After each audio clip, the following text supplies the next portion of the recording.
A lot of these people who are viewing child pornography are viewed as child predators. But in reality, a lot of these people, they have never once tried and harm a child. They never once tried and speak to a child in a sexual manner. A lot of them feel like it's a mental disease and they need to get help, but they can't get that help because they're afraid, and they read on the internet, if they go and talk to a psychologist about this issue, then that psychologist has to report them and they get arrested. So a lot of people see no outlet for help. We're arguing that the punishment shouldn't be 20 years in prison or more and a lifetime sex offender registration when the person really possibly isn't in a danger or threat to the community.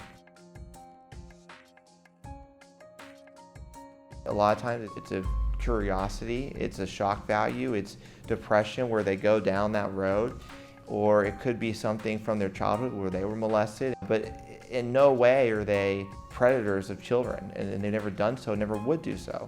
Because of that, we're incredibly motivated to get their story out there, to explain the situation. There's a lot more technology now to identify who is looking at child pornography, where child pornography is, and because of that, the law enforcement community has really gone after it. You now see Homeland Security, and not just the FBI, doing forensic analysis and going after people reviewing it. A typical child porn case originates with a search warrant to obtain information from one of your computers. This typically happens early in the morning. These are agencies that are both combined state and federal agencies. The determination of whether or not to take the case federal typically happens after a forensic download has occurred on your computer. One image is the threshold in terms of child pornography, and the dangers of it is a 17-year-old taking a picture of a 15-year-old could be considered child pornography. The minute that you know that a law enforcement agent is there to search your computers, the first thing you want to do is assert your right to a lawyer. The next thing you want to do is contact a lawyer who has experience dealing with this.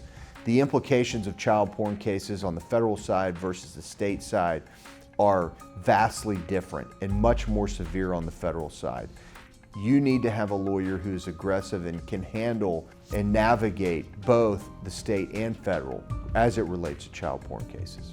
When you're charged with child pornography, it's important to hire someone who, one, is willing to fight for you. A lot of defense attorneys will take your money and take the case, but they don't fight for you. We really take a passion in fighting for these cases because we think the way that people are prosecuted in these cases is not fair.